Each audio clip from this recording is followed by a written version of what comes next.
22 जुलाई 2017 की तारीख और उत्तर प्रदेश का बरेली जिला। सावन झूम रहा है, पूरा भारतवर्ष हर्षोल्लास में है। बरेली के हिंदू भी हर्षोल्लास में हैं और सावन के शिव की आराधना के लिए कठिन कांवड़ यात्रा निकाल रहे हैं।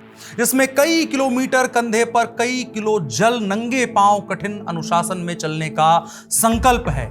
यह यात्रा जिस स्थान से शुरू हुई वहां से आगे बढ़ी तो हिंदू उस यात्रा का स्वागत करने के लिए खड़े हैं। लेकिन जैसे जैसे वो यात्रा बढ़ती है, सड़क के दोनों किनारों पर फूल, फल, भोजन की व्यवस्था लिए खड़े हिंदू कम होते जाते हैं। टीका लगाए लोगों के बजाय टोपी पहने हुए लोग दिखने लगते हैं। हिंदू अपनी यात्रा फिर भी जारी रखते हैं। लेकिन जैसे ही यात्रा उस इलाके में पहुंचती है जिसे कोट अनकोट मुस्लिम बहुल इलाका कहते हैं, वहां मंजर बदल जाता है। हिंदुओं के इस समूह को अचानक से लगता है कि उन्हें घेर लिया गया है। आसपास कुछ पुलिस वाले भी होते हैं, लेकिन उन्हें अंदाजा नहीं लग पाता है कि अगले पल क्या होने वाला है।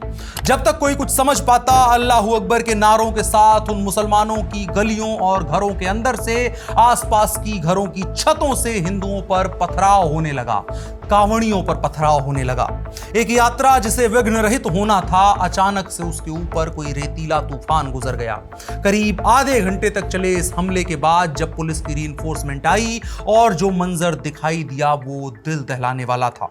करीब 30 कांवड़िए खून में लथपथ उस सड़क पर घायल पड़े थे। सड़क खून से लहूलुहान थी, मानो अभी बकरीद की कुर्बानी हुई हो। जिन पुलिस वालों को शांति व्यवस्था की जिम्मेदारी दी गई थी, इस हमले में वो भी नहीं बच सके। करीब 6 पुलिस वालों को भी इस हमले में गंभीर चोटें आई और वो कुछ न कर सके। ये घात लगाकर मुसलमानों के द्वारा तैयारी के साथ किया गया हमला था। और इस हमले का समय देखिए, 19 मार्च को उत्तर प्रदेश में भारतीय जनता पार्टी की पहली बार पूर्ण बहुमत की सरकार बनी थी और बतौर मुख्यमंत्री योगी आदित्यनाथ ने कुर्सी संभाली थी। 4 महीनों के भीतर हिंदुओं के ऊपर इतना बड़ा हमला कर दिया गया। इस हमले के बहुत सरल कारण थे। पहला, हिंदुओं को सड़कों पर निकलने से उनकी धार्मिक प्रैक्टिसेस को रोकने का। दूसरा, यह दिखाना कि सरकार बदली है लेकिन उससे हम नहीं बदलेंगे, हमारी फितरत और हमारे मंसूबे नहीं बदलेंगे। और तीसरा, सरकार बदलने की जो भड़ास थी, जो निशाना था, उसका प्रकटीकरण और साथ ही साथ ये बताना कि सरकार जो थी उसने हमको कितना रुतबा रुआब दिया था, हम क्या कर सकते थे। लेकिन मुसलमानों ने जो कहानी सुनाई उसमें तर्क ये दिया कि हिंदुओं के डीजे की आवाज तेज हो गई थी। इस वजह से हम लोगों ने पत्थरबाजी करके करीब 40 हिंदुओं और पुलिस वालों को लहूलुहान करवा करके उस डीजे को शांत करवाया। ये सबको पता है और पता था कि ये समस्या डीजे की नहीं थी। हिंदू भी कई बार तेज डीजे से परेशान होते हैं। कांवड़ यात्रा में शामिल लोग भी डीजे की आवाज खुद कम कर दिया करते हैं परेशान होकर के। कोई भी सरकार हो, वो शोर मचाने वाले डीजे पर रोक लगाने का काम करती है। फिक्स डेसिबल से लेकर के फिक्स हाइट और स्पीकर के नंबर तक के लिए स्ट्रिक्ट कानून लगभग हर सरकारें बना करके रखती हैं, किसी को कोई समस्या नहीं होती है। लेकिन डीजे की तेज आवाज की वजह से आज तक मैंने नहीं सुना कि किसी हिंदू ने पथराव कर दिया हो या पुलिस ने लाठीचार्ज कर दिया हो। दरअसल हमें यह समझना होगा कि 22 जुलाई 2017 को बरेली में जो कुछ हुआ वो एक दिन की घटना नहीं थी, एक साल की घटना नहीं थी। ये कई दशकों तक कुछ स्वघोषित सेकुलर राजनीतिक दलों की सियासत से खाद पानी पाकर उग आई नागफनी का नतीजा था।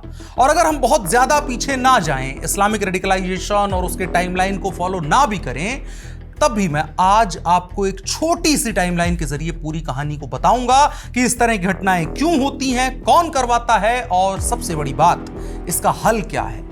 तो अगर आपको 2017 को समझना है, इस घटना को समझना है, तो आपको 2012 को समझना होगा, 2013 को समझना होगा, 14, 15 और 2016 को समझना होगा। तो शुरू से शुरू करते हैं। उत्तर प्रदेश में कुल 403 विधानसभा सीटों में करीब 140 या एग्जैक्टली कहें तो 143 विधानसभा सीटें ऐसी हैं जहां मुस्लिम आबादी 25% से अधिक है और इनमें 70 ऐसी हैं जहां 35% मुसलमान हैं। करीब 40 सीटें ऐसी हैं जहां 50% से ज्यादा मुसलमान रहते हैं। और 2012 का वक्त सोशल इंजीनियरिंग का वो दौर था जिसमें MY समीकरण अल्बर्ट आइंस्टाइन के E=mc² से बड़ा और चमत्कारी फॉर्मूला हुआ करता था। जिन्हें PDA के नारे में MY का मतलब भूल गया हो, उनके लिए बता दें कि M मतलब मुस्लिम और Y मतलब यादव होता था। और सपा ने 2 दशकों से अधिक की यात्रा में इस फॉर्मूला का पेटेंट अपने नाम पर करा लिया था और इसी समीकरण के बूते उत्तर प्रदेश में समाजवादी पार्टी को 2012 में पहला पूर्ण बहुमत हासिल हुआ था और मुसलमानों ने इस समर्थन के बदले हासिल किया था सत्ता का वरदहस्त, क्योंकि इन 143 सीटों में करीब 110 सीटों पर समाजवादी पार्टी को जीत हासिल हुई थी। आजम खान जैसे MY समीकरण के एक्स फैक्टर्स ने जमीन पर अनगिनत छोटे आजम खान खड़े कर दिए। 2012 में पश्चिमी उत्तर प्रदेश के कई कथित मुस्लिम बहुल जिलों में प्रशासन ने कानून व्यवस्था का हवाला देकर कांवड़ियों को मिश्रित आबादी वाले क्षेत्रों से गुजरने से रोका। मेरठ और मुजफ्फरनगर के हाईवे पर कांवड़ मार्गों में बदलाव किया गया। कई इलाकों में पुलिस को हाई अलर्ट पर रखा गया।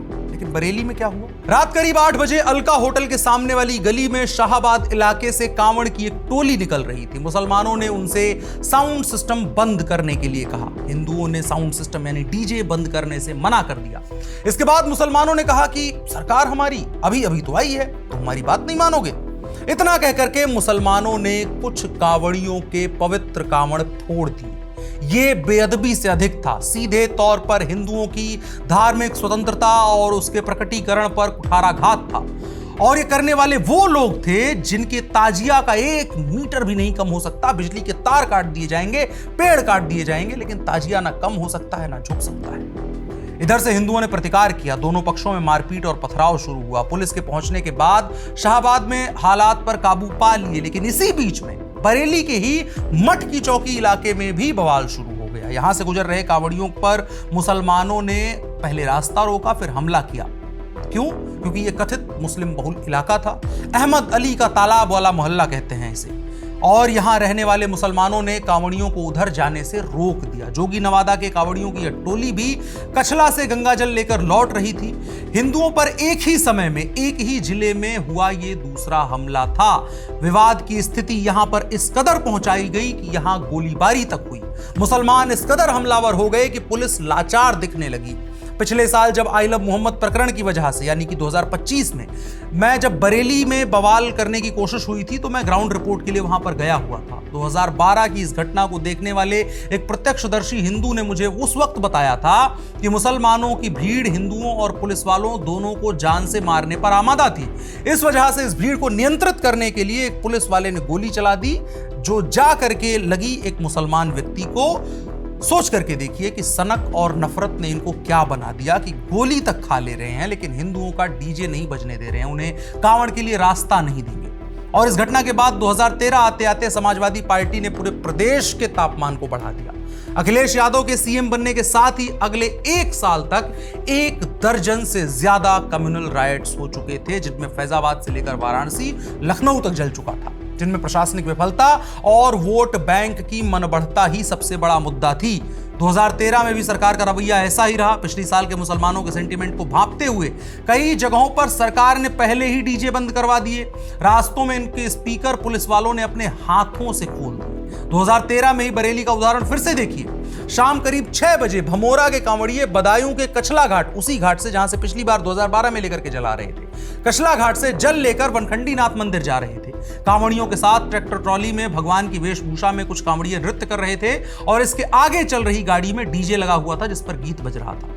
कांवड़ियों ने रामगंगा चौकी के पास रुककर फलाहार किया। इसके बाद इनके पास उत्तर प्रदेश पुलिस का एक अमला आता है। पुलिस ने कहा कि डीजे नहीं बजाया जा सकता है क्योंकि आप बरेली में हैं और उत्तर प्रदेश में समाजवादी पार्टी की सरकार है।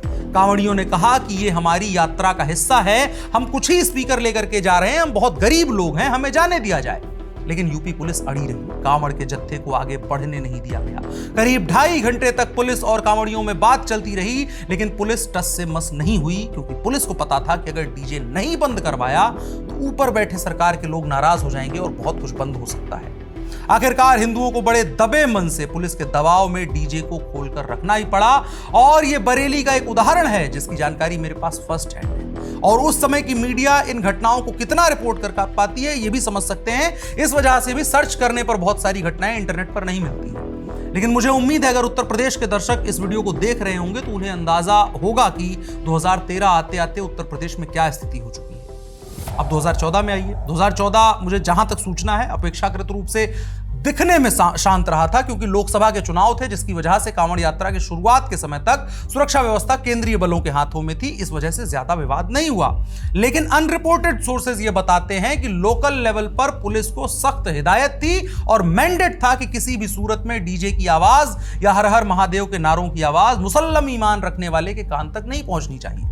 और उदाहरण से समझना है तो उस दौर की यह तस्वीर आपको याद होगी कि अजान या नमाज के वक्त एक पुलिस वाला बाकायदा मंदिर का घंटा पकड़कर खड़ा है ताकि नमाज में दखल ना हो जाए, काफिर के घंटे की आवाज जो नमाजी है, जो मुसल्लम ईमान वाला है, उसके कान में न चली जाए। और फिर इसके बाद आया साल 2015, जिसने भारत की राजनीति में तुष्टीकरण के अलग पैमाने क्रिएट किए। उत्तर प्रदेश के तत्कालीन मुख्य सचिव आलोक रंजन और प्रधान सचिव गृह देवाशीष पांडा ने कांवड़ यात्रा की तैयारियों का जायजा लेने के लिए सभी जिलों के प्रशासनिक और पुलिस अधिकारियों के साथ एक वीडियो कॉन्फ्रेंसिंग की।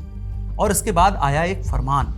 मुख्य सचिव आलोक रंजन ने अपनी जबान से कहा कि कांवड़ यात्राओं के दौरान डीजे सेट के इस्तेमाल पर प्रतिबंध लगा दिया गया है। आगे कहते हैं, अक्सर देखा गया है कि डीजे के इस्तेमाल से कानून व्यवस्था भंग होती है, इसलिए इसके इस्तेमाल पर प्रतिबंध लगा दिया गया है। दंड प्रक्रिया संहिता की धारा 144 के तहत निर्देश जारी किए गए हैं कि इसके इस्तेमाल की अनुमति नहीं दी जानी चाहिए। तो सबसे पहले आप धारा 144 का अर्थ समझिए। एक अर्थ है जो कानून ने बताया है, वो है। एक अर्थ वो होता है जिसे प्रशासन बताता है, जिसका सीधा एक मतलब होता था कि एक सीमा में पुलिस को असीमित अधिकार दिए जाएंगे और ये असीमित अधिकार डीजे की आड़ में बेसिकली हिंदुओं के धार्मिक स्वतंत्रता को कुचलने के लिए दिए जाएंगे, और इन्हें कुचला भी गया, पुलिस चाहे ना चाहे। सबसे बड़े मुखिया ने बोला है, जगह जगह पर हमेशा खुशियों और आनंद के माहौल में निकलने वाली कांवड़ यात्रा किसी मातम की तरह उत्तर प्रदेश में शांत करवा दी गई थी। और आपको पता है कि यह सब करने का रिवॉर्ड मुख्य सचिव आलोक रंजन को क्या मिला था? अखिलेश यादव ने न सिर्फ उन्हें अपना सबसे करीबी सलाहकार बनाया, बल्कि 2022 के विधानसभा चुनाव में समाजवादी पार्टी का घोषणा पत्र इन्हीं आलोक रंजन ने डिजाइन किया। और 2024 में समाजवादी पार्टी ने उन्हें अपने टिकट पर राज्यसभा का उम्मीदवार तक बना दिया। हिंदुओं के मनोबल को तोड़ने का एक रिवॉर्ड ये एक इस अधिकारी को मिला। पूरी प्रशासनिक व्यवस्था कैसे रही होगी उस समय में और किस तरह से काम कर रही होगी और कितना कागजों पर और कितना बिना कागज के लिखे हिंदुओं के ऊपर अत्याचार हुआ होगा, उसकी कहानी आप कभी नहीं जान सकते हैं। कांवड़ यात्रा 26 जनवरी या 15 अगस्त की परेड नहीं होती है। इसमें एक पंक्ति में चलने की बाध्यता नहीं होती है। यह साल में कुछ दिनों का एक ऐसा त्योहार होता है जिसमें लोग भोले शंकर की आराधना अपने हिसाब से, बिना ज्यादा कठिन नियम धर्म में बंधे हुए, एक सामूहिकता के भाव से पूजा पाठ करते हैं। कहते हैं सावन मास में भगवान विष्णु क्षीर सागर में योग निद्रा के लिए चले जाते हैं। ऐसे में सृष्टि के संचालन की जिम्मेदारी भगवान शिव के हाथों में आ जाती है और इसके लिए सावन मास में भगवान शिव की पूजा अर्चना हिंदू समाज जोर शोर से करता है। और भी तमाम कहानियां हैं इससे रिलेटेड, लेकिन एक ये भी है, शिव जिसमें मूल तत्व रहते हैं। लेकिन समाजवादी पार्टी की सरकार ने अपने तुष्टीकरण को साधने के लिए, मुसलमानों को खुश करने के लिए हिंदुओं के इस त्योहार की आत्मा को मार दिया था। जो त्योहार अपने मन और चित्त को पवित्र करने का तरीका हुआ करता था, वो त्योहार विवादों का प्रतीक बन गया। एक समय पर कांवड़ ले जाना एक परिक्रमा के समान माना जाता था। बाप अपने बच्चों को कंधे पर बिठाते थे और यात्रा किया करते थे। परिवार के लिए छोटी गाड़ियां या ट्रैक्टर ट्रॉलियों में बैठकर 4 दिन की सैर और धार्मिक कर्म दोनों का काम एक साथ निपट जाया करता था। लेकिन समाजवादी पार्टी ने इस त्योहार का नाता अनगिनत विवादों से जोड़ दिया। सोचकर देखिए कि कौन सी मां राजी होगी कि उसका 15 साल का बच्चा एक ऐसी भीड़ में जाए जिसके ऊपर पुलिस जब चाहे तब धारा 144 में केस दर्ज करके 6 महीने से 3 साल तक के लिए अंदर कर सकती है। और अगले 2 वर्षों तक उत्तर प्रदेश एक दंगा प्रदेश बना दिया गया। इस वीडियो में तो मेरा उद्देश्य कांवड़ के इतिहास और उसके तुष्टीकरण के भेंट चढ़ जाने की कहानी बताना भर था, लेकिन आगे किसी वीडियो में चर्चा करेंगे कि 2012 से लेकर के 17 का समय हिंदुओं के लिए कैसा रहा। हालांकि अगर एक पंक्ति में मैं आपको बताऊं तो 200 से ज्यादा दंगे समाजवादी पार्टी के 5 वर्षों के शासनकाल के दौरान हुए थे। पहले 5 महीने में 5 दंगे हो गए थे। 18 महीने में 20 से ज्यादा दंगे करवा दिए थे इन लोगों ने। इस तरह की स्थितियां थी और इस दौरान हिंदुओं की क्या स्थिति रही होगी उसका अंदाजा आप खुद लगा सकते हैं। और हर दंगे का मतलब सैकड़ों लोगों का मरना, हजारों लोगों का पलायन, सेना आ जाना, दमकल खड़ी हो जाना, कर्फ्यू लग जाना नहीं होता है। एक गांव का एक छोटा सा दंगा भी एक बड़े मानस पर क्या प्रभाव डालता है, उसे देखते हुए 200 के आंकड़े के प्रभाव को खुद से आकलन करके समझ लीजिए। और समाजवादी पार्टी ने पूरे टेन्योर के दौरान कमोबेश यही किया। समाजवादी पार्टी के इस कृत्य के प्रमुख प्रभाव ये हुए कि पहला तो हिंदुओं का मनोबल टूटा, जो सामाजिक परंपरा थी वो टूटी, कांवड़ के प्रति जो सम्मान था उसकी तुष्टीकरण की राजनीति की भेंट चढ़ा दिया गया। और दूसरी तरफ दिन ब दिन मुसलमानों को गुब्बारे की तरह फुलाया गया कि देखो जो तुम चाहते थे हमारी सरकार वही कर रही है। साल 2016 का साल चुनावी साल था। इस वर्ष अखिलेश यादव ने खुले तौर पर हिंदुओं को दबाते हुए वही किया जो पिछले 4 साल में सरकार कर रही थी, लेकिन इस साल माहौल थोड़ा अलग था। कांवड़िए खुद को ही सीमित करके चल रहे थे, उनको सरकार से कोई उम्मीद ही नहीं थी, तो कोई उम्मीद रख भी नहीं रहे थे। और दूसरी तरफ मुसलमान खुश थे कि देखो सरकार तो हमारी तरफ है, और देखो हिंदू कितना शांत हो गया, हिंदू की हिम्मत नहीं है सड़क पर निकल जाए। लेकिन 140 सीटों पर 25% की ताकत का दम्भ रखने वाले मुसलमान ये भूल गए थे कि बाकी 263 सीटों पर 90% हिंदू हैं, और जहां वो खुद को ताकतवर कह रहे हैं वहां भी 70% हिंदू हैं। और यही खेल हो गया। 2017 के विधानसभा चुनावों में इसी 80-20 की लड़ाई हो गई और पासा पलट गया। जो 20 बड़ा प्यारा लगता था वो समस्या का कारण बन गया। उत्तर प्रदेश में किसी को उम्मीद नहीं थी कि भारतीय जनता पार्टी पूर्ण बहुमत की सरकार बना लेगी, लेकिन सरकार बनी और मामला पलट गया। और मुख्यमंत्री जिस व्यक्ति को बनाया गया उसका नाम गोरक्षपीठ के पीठाधीश्वर योगी आदित्यनाथ था। पहले प्रशासन का सवाल होता था कि डीजे कितने बजे बंद होगा, मुसलमान नाराज तो नहीं हो जाएगा। लेकिन अब सवाल बन गया कि यात्रा सुरक्षित कैसे निकलेगी, कांवड़ियों को कोई दिक्कत नहीं होनी चाहिए। पहले कांवड़ यात्रा को कानून व्यवस्था के लिए समस्या माना जाता था, अब उसे करोड़ों श्रद्धालुओं की धार्मिक यात्रा मानकर उसकी व्यवस्थाएं होने लगी। फर्क यहीं से शुरू हो गया और मुसलमानों को दिक्कत भी। कहां उन्होंने मंदिर का घंटा पकड़े खड़े पुलिस वालों को देखा था, कहां पुलिस वाले कांवड़ियों के रूट में कोई दिक्कत ना हो और उससे आम लोगों का जनजीवन प्रभावित ना हो, उससे सुनिश्चित करते हुए दिख रहे थे। और मुझे अब लगता है कि आपको जवाब मिल गया होगा कि 2017 में बरेली में मुसलमानों ने दंगा क्यों किया था। दरअसल उन्होंने दंगा नहीं किया था, वो तो हमेशा से ही ऐसे थे। हिंदू सर झुका लेते थे, पुलिस हिंदुओं पर लाठीचार्ज कर देती थी तो मामला खत्म हो जाया करता था। पहले की सरकारों में यही होता था, लेकिन इस बार नहीं हुआ। ना सरकार ऐसा चाहती थी, ना हिंदू ऐसा चाहते थे। हिंदुओं ने सर झुकाने, रास्ता बदलने और डीजे बंद करने या खोलने से मना कर दिया। दिक्कत यह हुआ कि पहले तो सरकार लाठी और पत्थर बरसाती थी, अब खेल पलट के हेलीकॉप्टर से कांवड़ी यात्रियों पर फूल बरसाए जाने लगे। मुसलमान सरकार का संदेश साफ समझ भी पा रहे थे कि मामला आज का ऐसा है कि जो श्रद्धालु पहले व्यवस्था के लिए संघर्ष करता था, अब वही राज्य का सम्मानित अतिथि बना दिया गया। एक तरह से उसका सम्मान किया जा रहा है। डीजे को लेकर के आज भी नियम हैं। एक निश्चित डेसिबल से ऊपर नहीं बज सकता है, एक निश्चित हाइट के ऊपर नहीं बनाया जा सकता है, लेकिन वो फैसले दुराग्रह और तुष्टीकरण के नहीं है, बल्कि कानून व्यवस्था के लिए एक साइंटिफिक टेम्परामेंट से लिए गए फैसले हैं। और अखिलेश यादव और योगी आदित्यनाथ को अगर हम सिर्फ कांवड़ की तराजू पर ही तोल कर देखें तो दोनों के पूरे स्टेट को चलाने के माइंडसेट का अंदाजा लग जाएगा। आज के तारीख में कांवड़ से रिलेटेड जितनी भी खबरें बनती हैं उसमें सिर्फ मुसलमानों के ओपिनियन शामिल होते हैं। किसी भी तरह से विघ्न डालने की कोशिश करते मुसलमानों के अगेंस्ट में कार्रवाइयां शामिल होती हैं। कहीं भी यह निकल के नहीं सामने आता है कि कांवड़ियों ने जाकर के किसी के साथ कुछ ऐसा व्यवहार कर दिया।